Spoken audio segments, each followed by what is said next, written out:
Hey, everyone. I'm Katie McGregor Bennett, your host of AV Trade Talk. We have another sponsored segment tonight. We've got Outdoor Network Cables, Challenges, Innovations, and Best Practices brought to you by Cords. This is another episode in the Mastering Connectivity series. If you've listened into these before, thanks for returning. And once again, thanks for collaborating on this episode. These are thoughtful conversations taking place with experts in the field, as well as from the manufacturing side, that help us better understand the category and how to apply the different offerings to the projects that you're working on, residential, commercial, and everything in between. Once again, I'm Katie McGregor Bennett. I'm your host. I'm joined today by two fabulous friends of mine and a third from all the way over in Taiwan. Nathan, if you'll kick us off, introduce yourself, who you're with, what you do. Eddie after that, and then Ben, bring us in. Thank you, Katie. Nathan Holmes with Y Reboot. I'm Director of Operations and Training, Sales Support, everything there. We are the premier pre-configured networking company within the industry, providing the best support and best team to achieve your networking success, both indoors and outdoors, hence today's conversation. Okay, I don't know if I can top that. This is Eddie Shapiro with Smart Touch USA in the Washington, D.C. market. Our team does lighting design, lighting control, very high-end networks and Wi-Fi, and certainly here to talk about that today. And my name is Ben. I am with Cords. I've been working with Cords for the past nearly 10 years now, doing product development and also operations, and generally just really interested in everything that's happening in the residential and commercial integration space. Anything to do with wires and cables is interesting to me, which is going to sound really geeky. It does. And that's why you're here. That's why we're all here. And that's why the audience is here as well, to get into the geeky stuff. So, Ben, thank you so much for joining. I think this is a first, my friend, if I'm not mistaken. Right? Yes. It's first. Yes. Welcome. Welcome. But once again, thank you for taking the time out of your day. As we're recording here, it's 8 p.m. on the East Coast, and it's 8 a.m. in Taiwan, where Ben is. So as you can tell, we're having a global conversation about something that should appeal to everyone in the integration community. Interesting little segue there. But as we're rolling into spring-ish like weather here, summer for others, and less of that for others yet still, outdoor networking comes into view. Obviously, there are many challenges that come into play with that. So taking a look at the types of products that you're incorporating into your projects as you're beginning to specify projects and beginning to build out your proposals, really important to take time to understand what the environmental needs are going to be of the products you're selecting. What are the requirements going to be of the property? What are the environmental impacts of the property perhaps down the road? Will there be any future construction? Might there be landscaping added? Things of that nature. All of these things and more become really critical as you're starting to take a look at outdoor networking and cable infrastructure. That's kind of the overarch for the conversation today. It may sound like I know what I'm talking about. I really don't. That's why I brought the three of you guys in to have the conversation. I'm just going to sit back, relax, and you guys are going to nerd out. There's kind of the big setup. Ready? And Ready. We're breaking the topic down into several sections, if you will, to try to build the layers of the category up a bit. So I think, as always, let's start with the why, and why outdoor networking matters. Why does cable infrastructure specifically designed for outdoor networking? Why is that important? When Eddie, Nathan kick off, and then Ben, please jump on in and just let's kind of pop open the category topic a little bit. So outdoor specifically is important because the market is changing. People's tastes are changing. Post-COVID, everybody, or even in COVID, everybody wanted to be outside. So I think the trend really started to grow and expand once we got into COVID. People wanted to be outside. They wanted nice outdoor living spaces. And now, frankly, some of the outdoor spaces we see are nicer than the indoor spaces.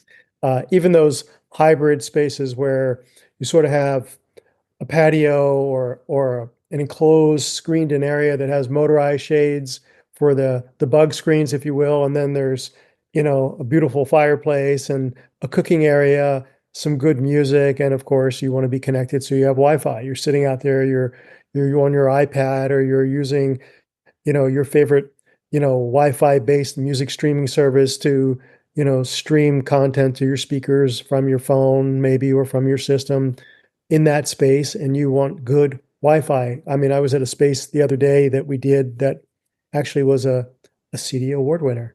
And that space has great Wi-Fi indoors and outdoors. And there's I think 2 or 3 access points outside. And it's not that big of a space, but you want to make sure that your Wi-Fi is immersive. So there's an access point by the pool. There's one in that hybrid indoor-outdoor space. And I think there's another one near the garage just for the other side of the house outside where they may be. So outdoor Wi-Fi connectivity is super important now. Yeah, we have. And it's not just a regional thing, right, Nathan? I was just going to say, I mean, the size of them is changing. I mean, we've got projects, I think one in the works right now, which will have somewhere around 150 or 160 outdoor APs, because the scope of the property and where they want, great connectivity throughout that environment, it's just what it's going to entail. So the projects are changing and growing. And what was that, Eddie? I was about to say, I think you mentioned one back in June of last year when we spoke last about connectivity, and that one had a bunch of access points. Is it the same one, or is it even No, it's much a different. larger? I think the one where we did seamless Wi-Fi calling on a property out in the Hamptons. It was about 6 acres, and the design criteria was to be able to walk in and out of any building anywhere and not drop a Wi-Fi call. That one, I believe, had somewhere in the neighborhood of 36 outdoor APs, I think. Just incredible. We've done others, same thing going down to the beach. We have to have connectivity. And especially when you do get into larger homes nowadays, being able to reach staff members, children, around these, big properties, everything is, Wi-Fi connected. So there becomes a communication and a safety, I guess, sometimes concern in there, but it's being able to actively ensure that your connections to the world, to people, whatever, maintain regardless of where you're at on the property. Right, and you're in an area, obviously Florida, where there's lots of really big homes. Some of them are 40,000 square feet. Sometimes people are there for, 3 months out of the year, and now the staff's there the rest of the time. And so, to your point, security and connectivity for staff and family is super important. Yeah, and then we'll continue talking about this when we get in some of the other areas today, but trying to provide that connectivity outdoors faces new challenges, and there's a lot of variance. It used to be, I just need some basic connectivity near the house. Whatever would flood through from inside was okay. But now with our ISP connections and, sensitive apps, people are needing high-speed data connectivity in multiple areas. And you could have, multi-story homes with outdoor balconies on different levels and, areas of the yard. And it becomes almost an art form when you do the design, from using various types of APs that change the coverage to trying to get more things, hardwired in if you can, to, putting multiple distribution points, just, ensuring that the entire network is stable based on the needs of the system and the users. Mm. I do want to make sure to point out, and there's been a lot of discussion about large properties and large luxury lifestyle type properties, but this conversation is for all things in between, large, small, everything in between. So with that in mind, I wanted to pull Ben in a little bit. Can you, before we tip off into some of the specifics, but as we're talking about the why and starting to shift into the how, what are some of the other key considerations in the outdoor environment that, from a cable infrastructure standpoint, can need to be part of the consideration? You don't need to do a deep dive. Just get us close into the. Oh, okay. So I think from when we think about outdoor, most importantly is, I guess, reliability over a long period of time, especially when it comes to, residential installations. You want to make sure that whatever, Nathan or Eddie, when you guys go and install a Wi-Fi access point somewhere, that over, 5-10 years, that AP is going to continue to work no matter what happens. So I guess when people think about outdoor, they think about, rain, they think about sunlight, and then also just about the fact that it is a hazardous environment. It is a very, in the sense that it is not very controlled. There can be, shifts in the soil. There can be changes in the temperatures, or rapid changes in the temperature. and there can even be foliage or animals that can come and interact with the cable. So these are all considerations that needs to kind of be thought about as we as people choose the right type of cabling to go with their access points, and go with all their other pieces of equipment that goes outdoors. Yeah. So there's a lot of thought that needs to go into the engineering behind things that these guys are speaking about. Yeah. Yeah. Yeah. Yeah. Well, I think one of the other things to add to that that's so important to consider when you're looking at your cable type and cable installation is also surge protection. I mean, the reality is when you any course you take on Wi-Fi design that deals with outdoors, one of the preeminent things that they will hammer home on every single thing is every single outdoor access point needs to be either surge protected or utilize a fiber optic connectivity to ensure that you're not transferring in that surge into the home, which is very different than what you face inside. Very true. Yeah, that is very true, and it's a good point. Good topic for a deep dive another day, Nathan. I'll be in touch with you about that. we'll talk because it is a very critical component, particularly from an infrastructure standpoint, and making sure you've got a strong foundation across the board. So, good stuff. Yeah. So before we kind of segue too much further, let's do a quick terminology check and not necessarily a deep dive, but direct burial versus outdoor cable.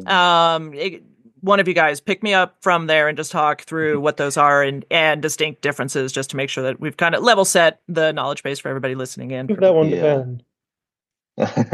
So I mean, I think everybody calls it different things, and that is actually part of one of the interesting things about this outdoor cabling market, as I kind of stepped into it. So there's a lot of different terminology. At Chords, we try and keep it relatively simple, I guess. There is a version called outdoor, which is just it's kind of engineered for more above ground use. And then there is something we call direct burial, which is more for underground use. And the difference being above ground is just UV resistant or UV stabilized. And then the underground one has a UV stabilization, but then also it has water blocking gel inside the cable, which is a bit more annoying to handle. But then as I understand it, but it just makes sure that there is no water ingress into the cable. So if it's underground, it can be in a conduit, but conduit sometimes gets flooded with water because it is an outdoor environment, and you don't want the cable to then propagate the water into your equipment or somewhere else. So Nathan, it sounds like we need to get Ben out into the field to kind of do some installs with some of that direct burial wire. Yeah. Well, you know what's funny is I have a secret to that. I mean, I did this for a very long time, and one of the secrets that helped us was something called Goo-Gon. Not goof off, but Goo-Gon. You literally wipe it down, and all of that gel is gone off of the actual, conductors that you're terminating, and it's no longer messy. It's super easy to terminate, and you're done. So I've done many of those, both with fiber and copper. And that's the thing I think sometimes people don't think about is the direct burial wire is designed underground, whether it's copper or fiber based. You've got this, water resistant gel in there to ensure the longevity of those conductors in that cable. Right. So in terms of infrastructure, I think the part that probably isn't discussed enough is the planning part, planning about what you're going to do. So we're doing a project in Montana, and the team that's out there, the landscape architect, the main architects, the builder, everybody is super tuned into that. So, we had one call where everybody talked about what conduits they need. Okay, everybody tell us what kind of conduits you need. The electrician, us, the gate company, whatever it was, whether we were doing cameras, speakers, Wi-Fi, all that has to be planned for the outdoor space. And so really giving the outdoor space a lot of thought, and whether you're going to use conduit or direct burial, all that's important. So We found out the hard way, even if you're in conduit, you should be using direct burial wire because you will get water in any conduit. As long as it's going underground, we learned the hard way to always use direct burial when it's going underground, because we face situations where you're 2, 3, 4 years in, and just due to heat expansion and different things like that, you get moisture in those conduits, and when the cable sits in there, just could be one little nick or one little, it could even be a slight flaw that happened, or whatever it happens to be, the water worked in there, and all of a sudden you're getting shorts. And Eddie, when you're trying to troubleshoot something and you got that intermittent thing that, oh, the customer had this experience, but we can't replicate it in those things. And we've ended up finding it was related in that one of the instances to cable underground that was in conduit that wasn't direct burial. Okay, so now that it's a little bit later, it's approaching the later hours, we're going to get a phone call because you just mentioned That was tempting fate right there. Somebody's going to get a service call because of Nate. Thanks, buddy. But that also was incredibly valuable firsthand knowledge sharing there. Yeah. It was excellent information. And the other important thing about outdoor, and Nathan knows this from running 800 million access points outside on a property, is distancing. So knowing the right kind of cable to use, if you're going to use copper, for example, how far can that copper run? What are your restrictions? What do you need to look for? And so that's also, Eddie, like what you're like with your Montana project, when you face those distances, how do you overcome that? Can you put, mid-span switches or, different things? And sometimes you need it for multiple things, from the cameras to Wi-Fi to, gate controllers. And distance is a big consideration in that design. And there's obviously ways to change it. You can use fiber to distribution points or different things, but keeping all of that in mind, you're right. The planning stage is one of the most important things to do for the infrastructure for outdoor spaces. Right, because the end result is the most important result. You want customers that are raving about what you did. You want them to have really good, fast, reliable Wi-Fi. And if you don't deliver correctly by having the right cable and the right distances and the right planning and the right conduits, that may not be a reality. Well said. Yeah. I was very curious as you guys were speaking. It's probably a little bit off topic, but how much does POE considerations come into these outdoor installations? A lot, and it's going to become more and more relevant. Obviously, when we talk fiber to outdoor access points, those access points are specific models that you can run high voltage directly into the access point and just bring fiber in. But if you're doing distribution nodes, then you've got line loss and distances to consider. As we're getting into Wi-Fi 7, you're running up to PoE++, pulling 40 watts of power per access point. Wow. Okay. And needing multi-gig connectivity. So there's the importance of PoE budgeting and planning is becoming much more relevant. Right, that's a whole nother topic that is a relevant topic. Really important. I mean, because I think just about everything we touch now is PoE. It's getting there. And most people don't understand that a device that's capable of pulling 25.5 means you need a device that can produce 30 watts of power because of line loss and those things, and they don't necessarily calculate it correctly. And that's when you again get ghosts in the machine, where you're right at those PoE budget limits, and one little push over and something glitches and doesn't work. So it's a really important topic. Yeah. 1,000%. Ben, good job bringing that up. That this is what happens. See, on one of the prior ones, we had a springboard moment into Wi-Fi 7, and Nathan went on this amazing run, and Eddie picked him up, and it was like it wasn't even that particular run or segment wasn't even part of the conversation. But this is what happens when a group of friends get together in a virtual pub or a virtual cafe and explore things like this. So you never know what you're going to learn. But so far, really excellent topics for those of you listening in. If you haven't figured out, now you can rewind and go back, but you might want to just reach over, grab that pen and paper too, and just take some notes if you happen to be on terra firma and not out walking the dog, doing your jog, doing whatever the things you do when you're consuming your podcasts. Which, while we're paused, I'll say thank you for joining us here for another episode of AV Trade Talk and for continuing to be a listener. Eddie, go ahead. And for those late night service calls, we're going to give you Nathan's phone number.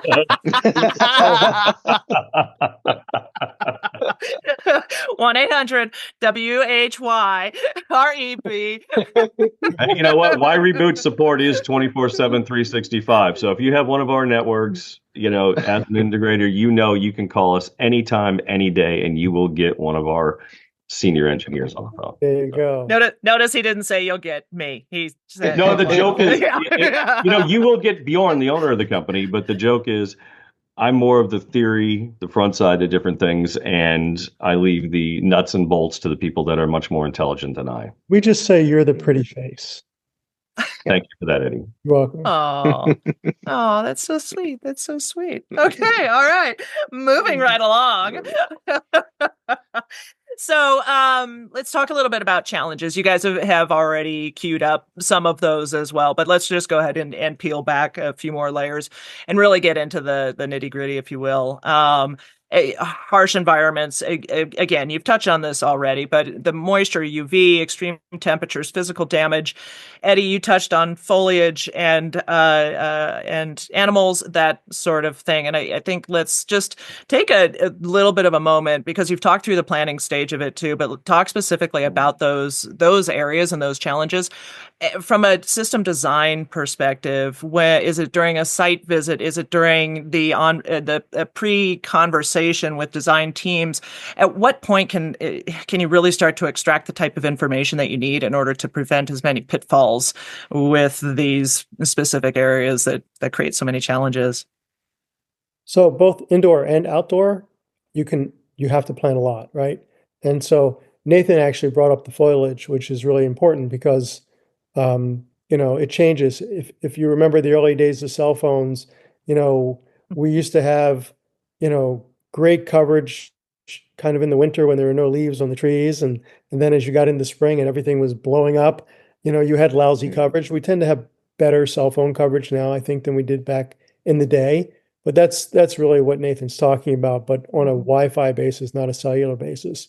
But besides foliage growth, I suspect, foliage will change its size, right? So perhaps there's root intrusion kind of issues, or animal intrusion, digging, maybe. That's even a better point and one to discuss. But also when you're looking at, like Nathan's working on that big project, he's got to really know what the landscape looks like today. Like you can walk the property before construction, but you're almost relying on drawings to see what the landscape architect is going to draw and where the paths are and where you're going to cover for, the fire pit and the sauna and the pool and the pickleball court and whatever else may be out there.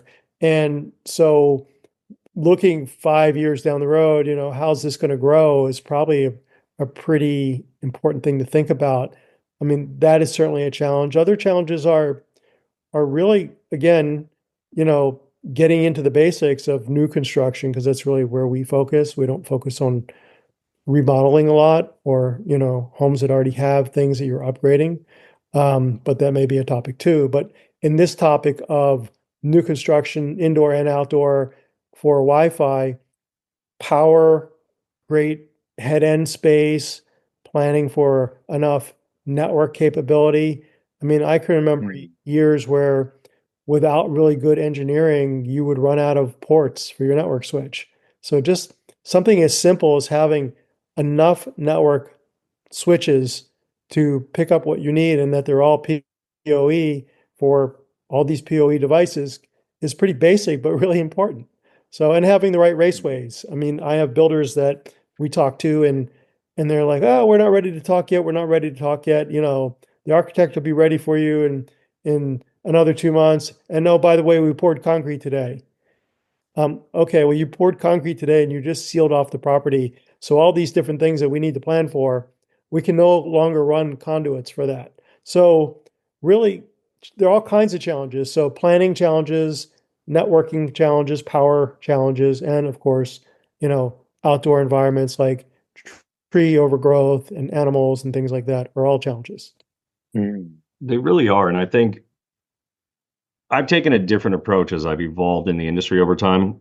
And for me, everything starts with the client needs analysis, because it may sound weird, but when you're designing Wi-Fi indoors, this is simple. It's high-speed connectivity through every inch of the house. I have tools. I can predictively model this. It's very simple. It just changes based on which generation of Wi-Fi, but really it's the same parameter. When you get outdoors, this becomes very, very different. So you need to, first of all, find out where do people need coverage and what type. Do they need basic connectivity, high-speed connectivity, seamless high-speed connectivity?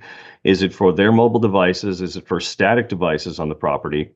And then once you know the areas that are to be covered, then you can start determining which products, because you can have an omnidirectional AP that'll cover a certain amount of area, or you can have a sectorized access point, which you can put at a perimeter aiming back in at the property, which will give you greater distance, but a specific pie shape of coverage area.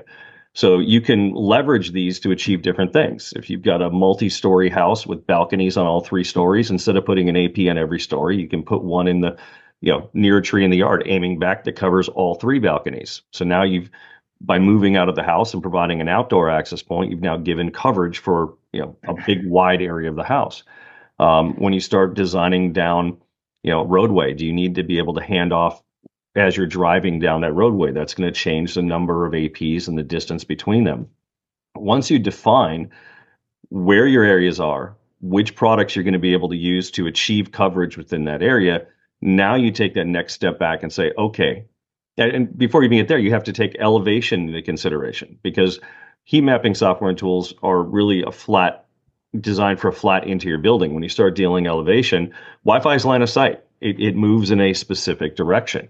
And one, if there's anything between you and the AP, it's disrupting it.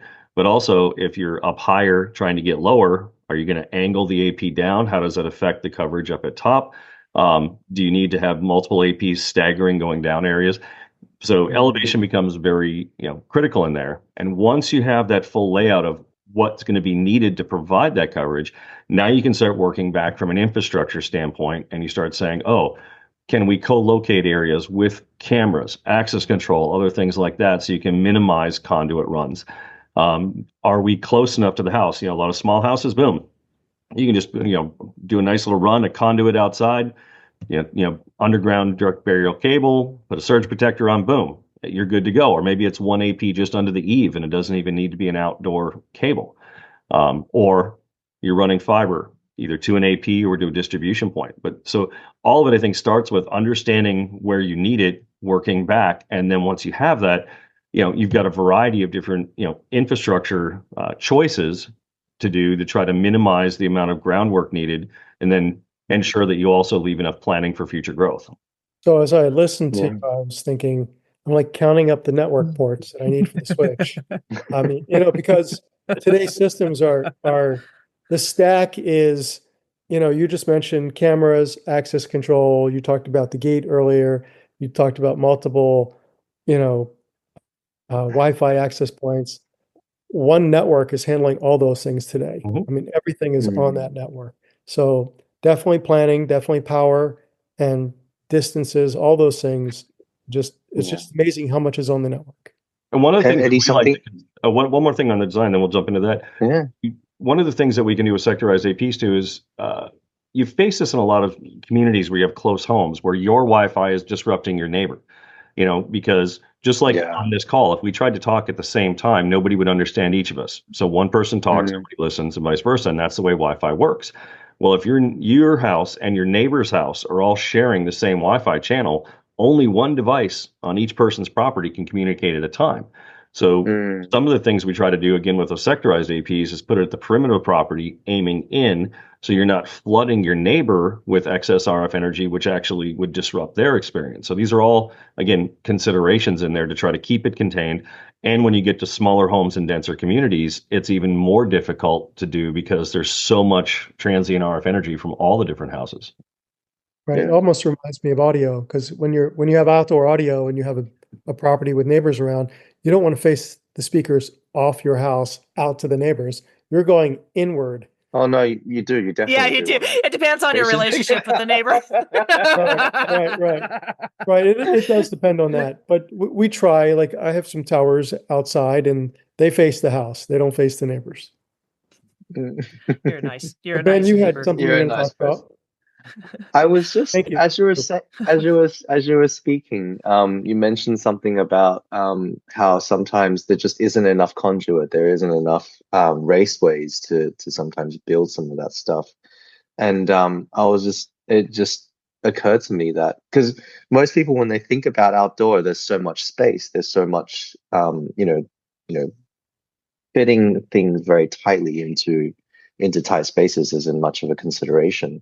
At Chords, and this is a shameless plug, but at Chords, we apart from the direct burial and outdoor cable, we also did an outdoor SlimCat. I'm not sure if you guys are familiar with the SlimCat product We line, are. which is a 28 gauge network cable that does Cat6 over 50 meters, so half the distance, but all the power.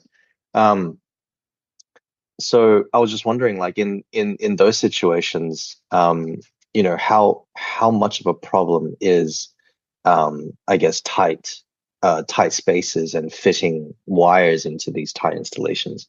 I mean, Nathan, you also talked about, security cameras or APs under eaves of wires. So I just wanted to kind of get your thoughts on like how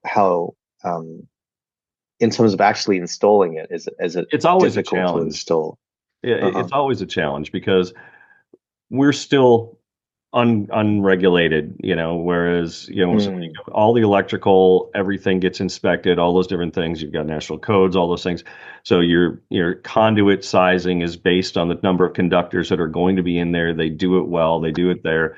Many of our industry is still like, yeah, we can fit it in a 1 inch, we can fit it in a 3/4.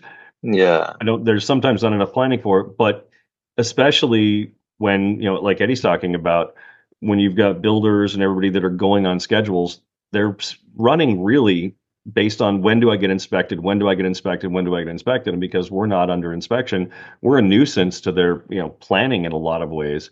So there are many times where Interesting. you face that. Boom, the electrician ran all of his conduits. It's been on the plan from the architect from the beginning.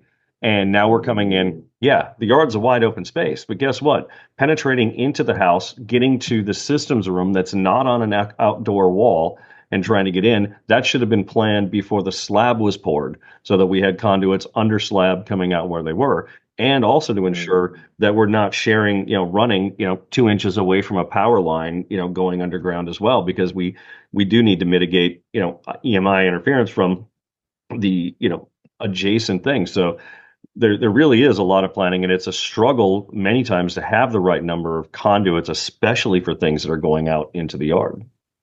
mm. Yeah, that's interesting. Half the battle is having great trade partners to work with. Mhm. Mm, Yeah, and you've done this a lot, 82, where you end up when you start working with a builder for the first time, a lot of it is educating them on the timelines related to things that aren't really inspected, which is our industry, and helping them and their project managers understand when we need to be involved, how do we get involved, and then it usually works back. Oh, this job went great. It went great because we did this. Okay, next time the architect's involved, the builder is going, wait, wait, wait, we need to get this done. So it's a growth for the builder, a growth for the architects, but it's spearheaded by integration firms that understand the planning perspective and work as early as possible to get on the schedule of the project. Right. We're fortunate. Some of our builders are really smart and we've worked with them for a long time. So they know the timing. They know, what needs to happen before drywall, what needs to happen after drywall, what needs to happen before they pour foundations and concrete, what needs to happen before they do any outdoor work. So those are key moments that need discussion. Yep. I think it brings to surface a point, and depending on the scope and scale of the integration firm or how much business is currently being done in the outdoor environment, this is one of those things that, just as a communicator on behalf of the industry, but also someone who helps build businesses, the outdoor still remains a really fantastic opportunity. Whether your client is asking for your work to be done there yet or not, go on a walk of the property with them and just get to know them. Go on a walk and talk, and go outdoors if you can, regardless of how large that outdoor space is. Even if you're just mm, standing on the back deck, and just look out across their space and have a conversation about how they envision that space being used. How are they using it now? How might that change? if you have an understanding of how old their children currently are, there's a time frame where those kids are going to start having teenage parties. You'd rather have them at your house than somebody else's house. You'd rather have them gone in college so you can have adult parties again. Start sparking those ideas with your clientele about ways for them to start considering the arc of their lifestyle in that house over the next 5, 10, 15 years, and start being an advocate for preparing for those different phases and stages so that you're on the front end of those projects. Who knows, you might actually trigger a project that never was really being considered for some time. That whole, we'll get to it later when the kids are gone or when we retire, that sort of thing. So just a little bit of a tip there that kind of makes this conversation we've already had, but also what follows a little bit more applicable, and a reason really to lean into this aspect. And I'll stop and say too, as Nathan was talking about all of the system design work and things that he does, and we're smiling and nodding and appreciating it because this is what he does. And Why Reboot does. Several companies in the industry and the channel offer this as a service. So don't let any of this stuff freak you out. If this is not an expertise that you currently possess, there are many, many places that you can get that education within the industry. Cedia being one, of course, with lots of education and certification that you can get, but many of the brands that support the categories have that as well. So we'll touch on those a little bit towards the end for the brands that are represented here and that we're discussing. And then, of course, a wealth of knowledge that can be reaped from websites. And again, wait till the end. We'll fill you in on more of that. So turning the page. Yes. But I do think, Nathan, you are teaching again this year, right? Yeah, I'll be teaching again this year, definitely. And there's also, I have a website coming out soon. So okay. Ooh, drama, mystery, intrigue. Okay. Well, when you're ready to launch that website, you just come back on here and we'll have that conversation and we can debut that for you will love it. But the concept is right off of what we started this one off. You're gonna Excellent. Excellent. I am going to roll back just a second because I'm assuming that Eddie, when you asked Nathan if he's still teaching, you meant at Cedia Expo, not just in general. Yes. Yes. Okay. He teaches every day because he teaches all of us some great things. But yes, specifically at Cedia Expo in September, he usually does a lot with networking classes and perhaps other types of classes. But that's the one we like to push people towards because it's informative and educational. Yeah. Thank you, sir. Yeah, absolutely. In years past, those have been standing room only. And I do recall not long ago where it was initially assigned to one ballroom, which then quickly got expanded to 2 very quickly as the maintenance staff were trying to figure out how to get the air wall out of the way because so many people were pouring into that room. That was really cool to watch. I love those classes. I will make time to go. Yeah, Nathan is the man. So. I just love those things. It's such a great time to have the communication with everybody and have face-to-face conversations and being able to I love being derailed. So I just go on tangents and it's kind of like these conversations. They're still on point, but you bring up things that weren't necessarily involved that are great to have conversation on. Yeah. And now I see why you're good friends with James. and why sometimes these conversations go after an hour and a half. You've been guilty of longer ones too in the past, but yes. Oh, wow. Once you pull the nerd string, it's hard to retract it. It's just keep going. Speaking of which, let's continue.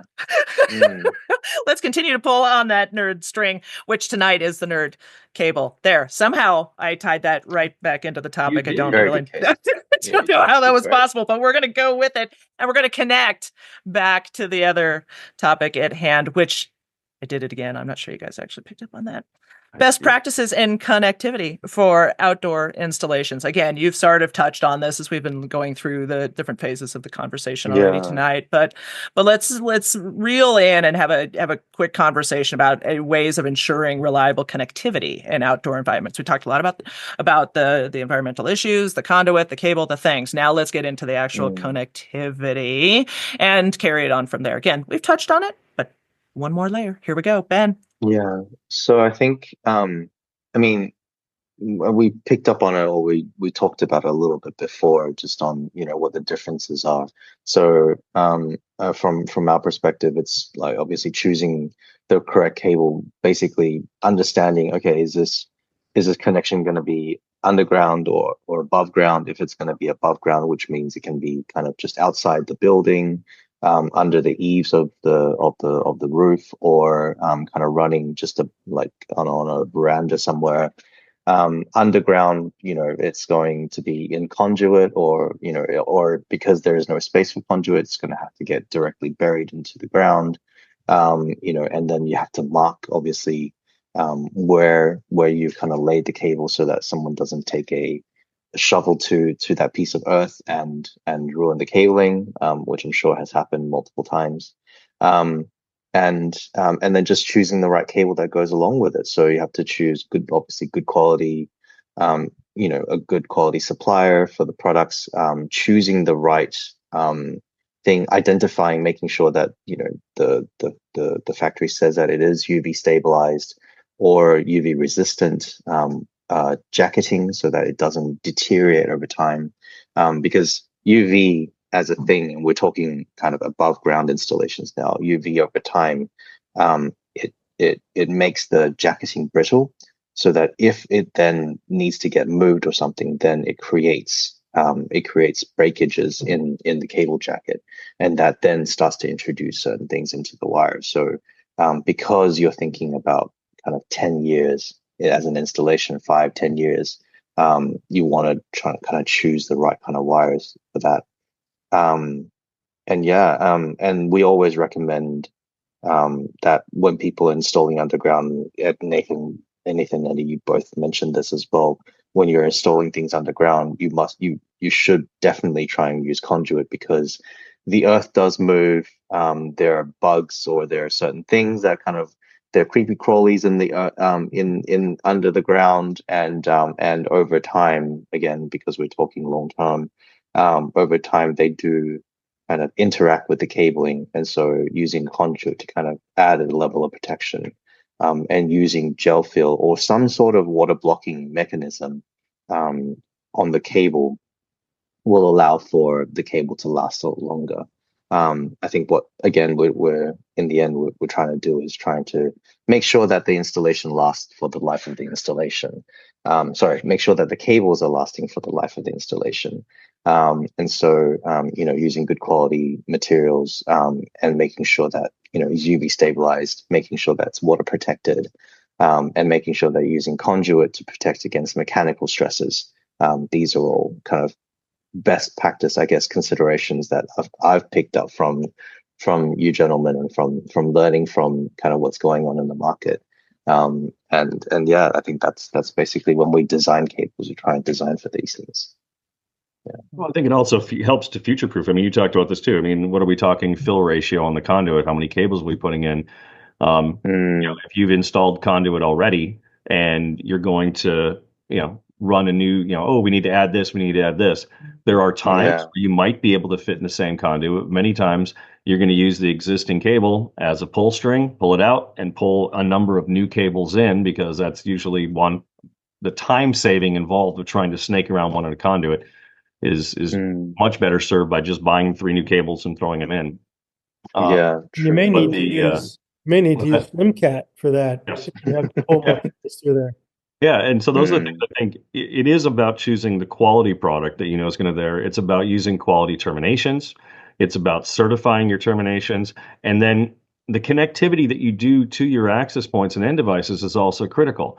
Outdoor access points are built differently. They're designed for UV. They're designed to be outdoor. They're designed so that when they're mounted correctly, as they heat and cool and condensation gets created inside the shells of these outdoor access points, it drains out the bottom. It doesn't hit circuit boards and different things. It also, you've got weatherproof connectors for, where the CAT is connecting to it, or power or fiber or whatever's coming in. So you actually have a weatherproof connection that, the only thing on the outdoor is the outdoor shell of the AP, the shell of the cable, and everything that's sensitive to moisture is protected. And surge protection and all of these things combined with using the right products and quality manufacturers as partners. I think that's really important. One thing that I'm very curious about is oftentimes these APs are connected actually to an indoor environment, the switches in an indoor environment. So what are some best practices for, like, I guess, going from an outdoor to an indoor environment? How do you kind of get past that threshold? I'll put my Bixie hat back on from when I used to do this back in the day. The idea is any piece of cabling that's a fixed portion of the structure should be in a fixed termination on both ends, which involves patch panels at one end, wall plates, different things at the other end. But the idea is this is part of the structure, so that should be a fixed termination that when certified, you're just plugging and disconnecting from a fixed portion of the property now. So utilizing even a small 12-port patch panel to bring cables in from outside allows you to, one, keep the gel-filled cables away from, sensitive electronics and different things, and then use patch cords. Sure. It also allows you to use, a lot of times you might have an electrical systems room that's along the outside of the house that's nowhere near where your main network and distribution is. So again, you can do a small patch panel there or a fiber interconnect, a wick cabinet. So you have riser fiber that's going to go to your rack room and hit underground fiber that's going out just as a pass through. So those are the kind of best practices where anything underground is a fixed termination, and then you're patch cording out to other things internally. And then you mentioned before a lot about surge protection. I guess that kind of indoor 12-port patch panel is another way to kind of. They actually make gas module. They make gas module surge protection that can go in line. They make gas module surge protection with 110 punch bound on it. There's a variety of different surge protection techniques you can use based on that particular installation. Yeah. Oh, cool. Yeah. Another reason to address power as is in addition to your cable and network infrastructure. Again, I'm just going to continue to repeat this. The triumvirate here is what we've got to build a strong foundation. And the reason that I keep saying this is not because it's fun, and it is fun. Ben, you even laughed, but it really is. This gets back to that scenario of how do you continue to make money in the industry? And as an integration professional, one of the best ways to do it is install it once and then never have to go back for service calls. How do you accomplish that? By using high quality products that have been fully tested long before they ever came into your hot little hands or got installed on the property. And there's the need and the necessity for partnering with those types of brands. It really cannot be understated. It never should have been the case, and it never should be the case, particularly in this industry. And this is where I kind of say, we're better than that, right? And we really are. I mean, the part of the custom installation is that we know how to customize in such a way that things just work better because they have been customized. And when I say work better, I also mean more reliably and for a much longer period of time, which, Ben, that's your big setup here, big guy.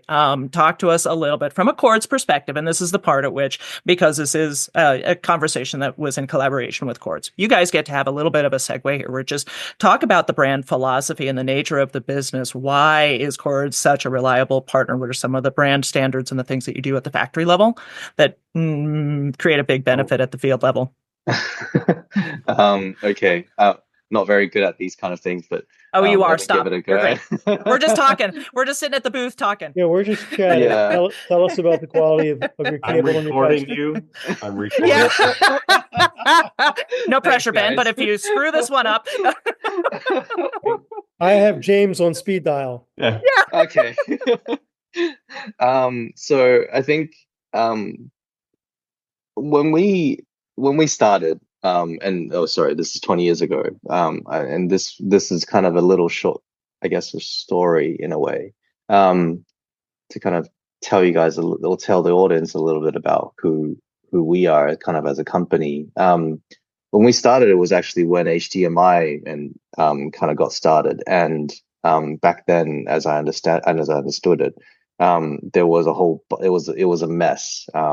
Kind of a little bit kind of like outdoor cabling is right now, in terms of the way people name it and different specifications. There's not a lot of understanding. Certainly back then, HDMI was not very well understood. It was very kind of messy, and not a lot of products worked. And Chords kind of came out and decided, no, we're going to do it by the book. We're going to do it properly engineered, and we're going to figure out what it is that integrators need, and what makes their life easier, and then we're going to do that. And we've kind of carried on that tradition and carried on that practice over the past 20 years to today. And so kind of we go through this process when we design products where we call it chordsification, or kind of cheekily kind of started to talk about that a lot more. When we chordsify something, we talk to experts in the industry like Nathan and like Eddie. We discuss it during trade shows. We discuss it, just within ourselves. We have integrators. A lot of our staff members were former integrators, and we discuss and we talk about kind of what are the installation situations that our integrators, the CEDIA channel especially, go through, and then we think about, well, how do we design the cables to make sure that it works that way. So, for example, for outdoor, I think one of the key things that we figured out was that flexibility and interoperability with existing components and proper naming conventions were all important aspects of making sure that, when people say, okay, I need a Cords outdoor, or I need an outdoor cable, it's easy to buy or it's easy to use our products, and make sure that, they do a good job, or make sure that the products actually make their lives easier. And yeah, that's kind of what we do. I think when it comes to manufacturing, it goes without saying that quality is everything. Making sure that it doesn't just pass when you test it, but also it passes the requirements for a long period of time. It has to meet the certifications and really meet the certifications. And also the way you manufacture needs to be done in a way where you do have traceability and you do have quality controls that follow the standard. So I think what we've kind of developed over time is, I guess, a sense of trust in what we do, and that's really kind of what brand is. It's a group of people trusting that whatever it is that you bring out is going to make their lives easier, and that's kind of just what we try to do. Not sure we always get there, but we definitely try. You're very humble. The reputation certainly precedes all of that. But if you have not, for the listeners, if you've not heard of Cords, hopefully up to this point you've been intrigued, and now there's the reasons, the many reasons why. But high level of reliability in the field is key and critical to the work that we do in custom installation. So again, Ben, thank you for that. We'll continue on, because that actually really is a great segue into sort of our final phase and segment of the conversation, which is what's next with outdoor. I mean, we're just breaking ground. See what I did there? Mm-hmm. In the category, but we've been working there for some time, but the complexities are increasing day by day. So what's next, guys? Well, before I jump to what's next, I want to say one of the things that I really love about the way Ben described that, and Eddie and yourself have also done, is it's not just being able to provide an experience today. Everything that we do as integrators needs to be focused on providing the conduit for experience and entertainment 5, 10, 15 years down the road. I mean, how many people are still using the same phone they had 5 years ago? How many people are driving the same car they did 7 years ago, living in the same, these things change. Our needs evolve, our families evolve, and part of the design process for any of these systems, and especially outdoor spaces, because that's one of the few things that can really grow and modify over time with that house, because the house is kind of static. You can do a lot more changes outside.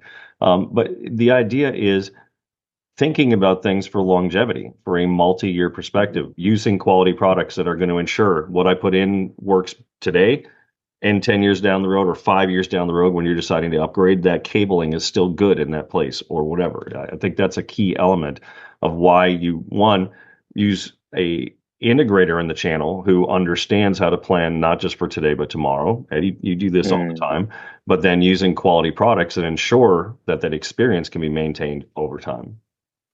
Yeah, and I would say that is key. And I was going to talk about it earlier, is that it's really I hate the word future proof, but I do like the word future ready. And I do like future ready that distributes Cords in the United States. Nice. Look at that. So boom. Well And so, but no, in all seriousness, access points are changing all the time. We had Wi-Fi 6, Wi-Fi 7. I'm sure somebody's got Wi-Fi 8 already queued up, maybe not certified. 2029. 2029. Really? That far away? Really? Okay, so that brings up the point that somebody who put in a Wi-Fi 6 access point last year or the year before is probably going to change to Wi-Fi 8 in 2029. And will that cable be good enough, fast enough, reliable enough to support that next generation of access points that they're going to put in? And that's You going want to some happen good again news? in 2034. It's going to happen again, right? Absolutely. And I can give you good news. Um, you can get, like, even today, if you put quality cables in, if you've got category 5E that was a quality manufacturer and it's still great cable, guess what? You can still get full 2.5 gig connectivity, which is the max you're really going to get on Wi-Fi 7 anyway. So even with 5E, you can dump Wi-Fi 7 in today and have that Wi-Fi 7 experience. So if you're running Cat 6, Cat 6A, especially if it's Cat 6A, absolutely you'll be able to support what Wi-Fi 8 is going to be in different things. So that just having that cable in there would give you, that decade long, being able to advance with technology goal. Right. I also want to mention, and I know you're trying to move on to the next segment, Katie, but that Nathan and I have both been on a number of standards committees for CEDIA and CTA, and that Cords as a company cared enough about quality and standards to be a big contributor in that. And I think that that's really important. I mean, there are plenty of places where you can buy cheap cable, and I never hear those names or see those names in a standards meeting. And so when HDMI, for those who know enough about HDMI, was such a disaster early on, Cords was very instrumental in writing white papers to help people understand HDMI and what those factors were. So having a manufacturer that's deep in the weeds on standards means you're going to get the better cable. And I think that's really, really important. Absolutely. Especially for this 2036 implementation of your Wi-Fi 10. So, Well, and I think, you're right. And Katie, you asked what's coming next. I think when I look at this, I've been in the industry for well over 2 decades, back, and one of the biggest things that we focused on, was these destination rooms, these theaters that, when done right, it was an actual destination room. They got used all the time and the family loved it. And it was a great portion of the house. And as technology improved, more people were able to have either, maybe not a full destination room, but rec rooms or different things, and so it permeated a greater segment of the market. Outdoor spaces for many years have been, well thought out, well engineered. How you go back, look at all of the elites in Europe, the outdoor gardens of castles and different things. That was one of the biggest areas to show somewhat wealth, but design, all those different things. Those elements were architects and tradesmen were begging to be portions of those projects. And while the wealthy have done that in the US and a lot of their properties and focused on outdoors and these great destination spaces, as technology's advanced, it's come down in price and it's also become on every level, people are looking to have a destination portion of their home. And more often than not now, this is outside, whether it's a amazing barbecue area to pickleball courts, like you said, Eddie, or pool areas that, hey, my kids are now growing older. Now let's build a pool house where they've got a rec room back there or different things. So now a bigger portion of the yard gets used. It's just, I think we're going to continue to see huge adoption in this area because one, technology pricing has come down. The amount of options within those spaces has just continued to explode. And so more and more people want these spaces, but it's not simple and it's not easy. It's difficult to integrate the same experience you had inside and bring it outdoors. Different products, work in different ways, which is why bringing an integrator into the picture can help ensure that the experience maintains all the way through.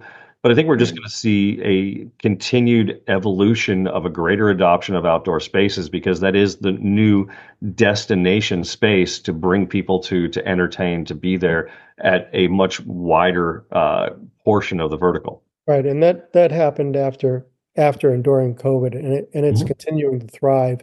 And for those of you who don't know what an integrator is, it's a technology professional that works on your home, and typically homes that are looking for higher quality product that you're not buying online and Mm, needs. Because actually, we had this conversation a few times this week. What we do is not easy. It's probably harder than many different verticals of work. Um, and I was teasing saying I think it's time for me to just start scooping ice cream. It's got to be a lot easier. Um, I mean, we run into all kinds of complexities, whether it be lighting control, Wi-Fi, cabling, structured wiring, all of these things. You really need people who know what they're doing.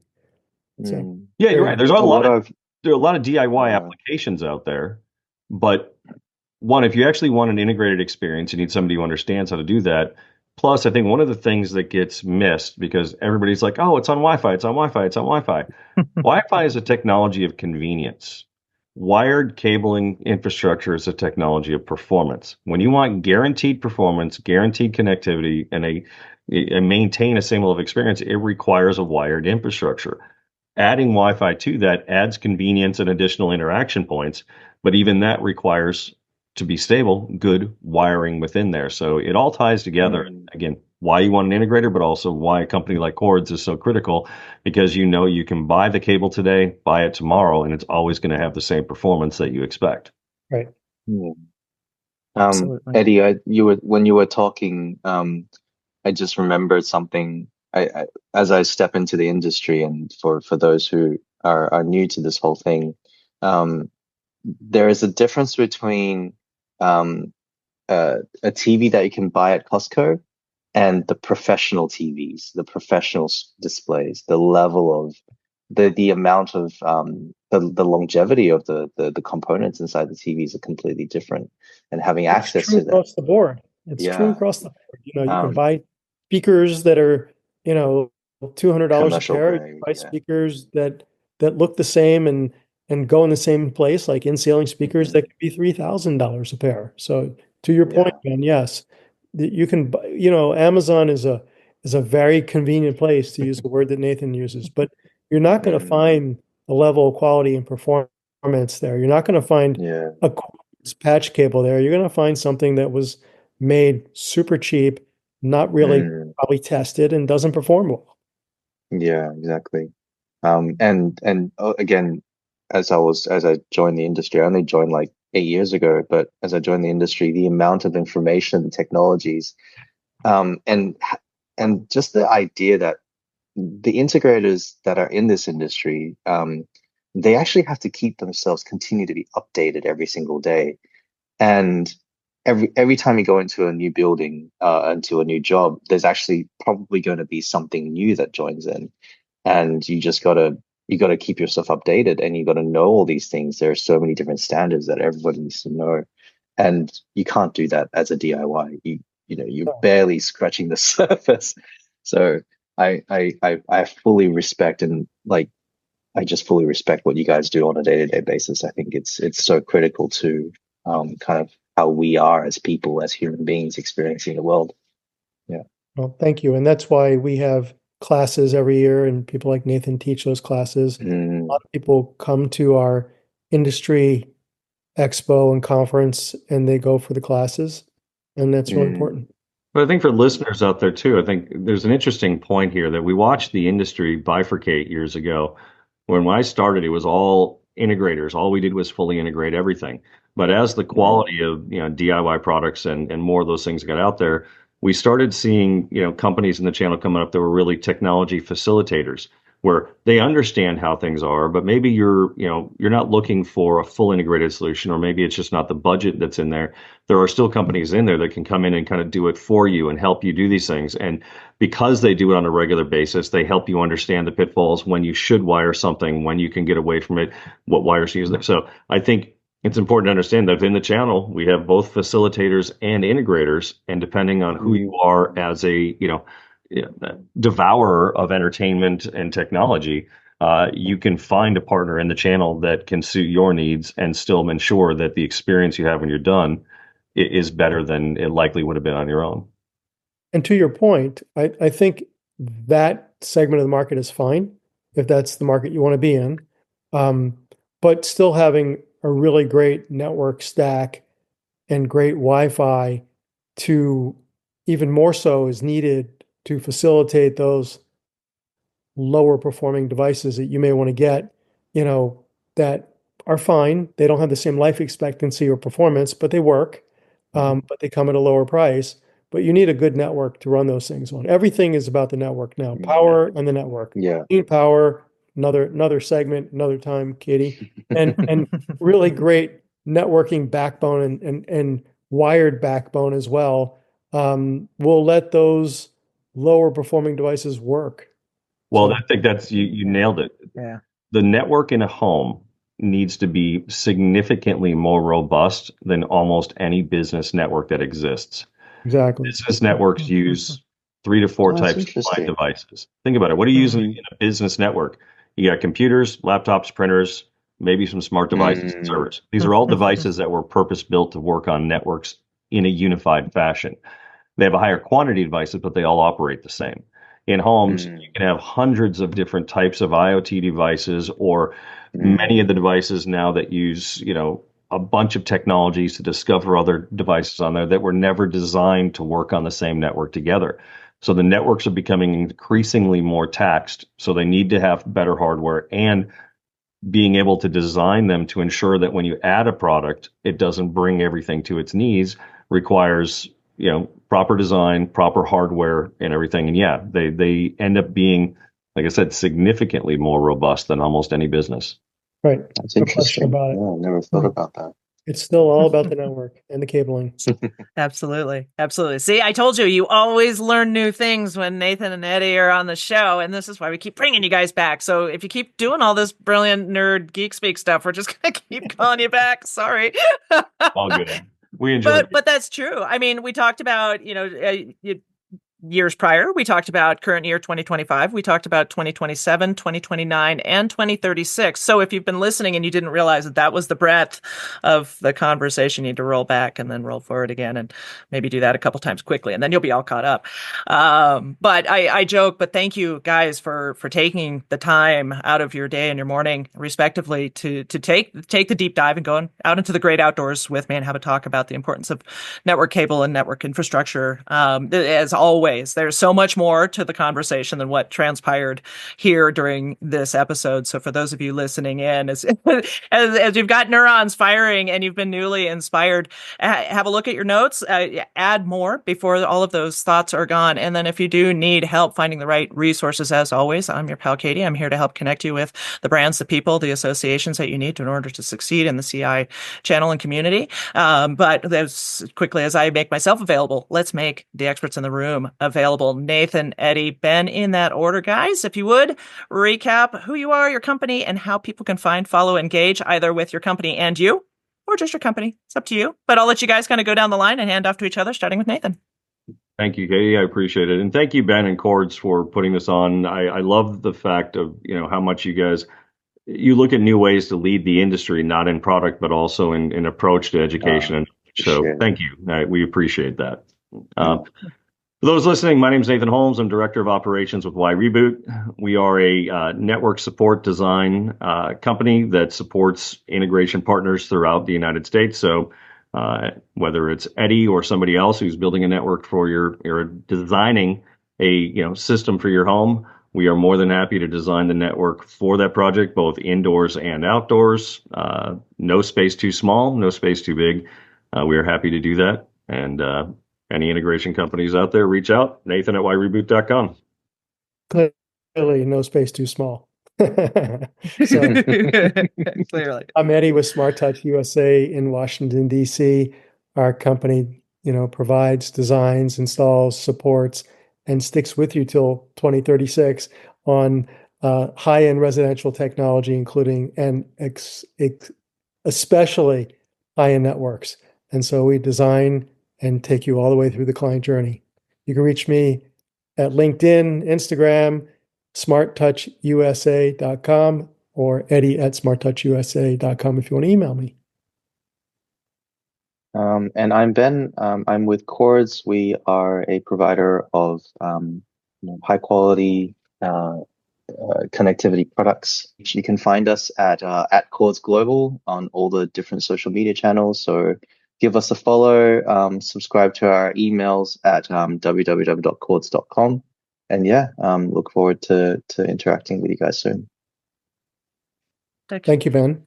Fantastic. Yeah. All right, my friends, thank you so much once again for taking time out of your respective days to carry this conversation from the start all the way through to the end and into the future.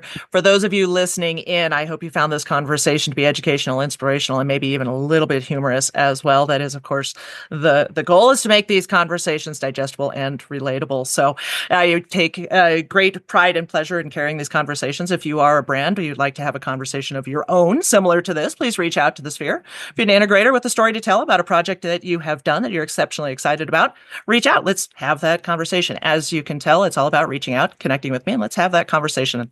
I'm here to help you tell your story and share in your celebrations. So you can find us all over the web, wherever you digest your podcast. Thank you again for tuning in to AV Trade Talk. This was a Mastering Connectivity episode sponsored by Chords. Nathan, Eddie, Ben, thank you once again for joining. We will let you guys get back to your respective days and evenings. For those of you tuning in, we'll catch you on another episode. Until then, take good care.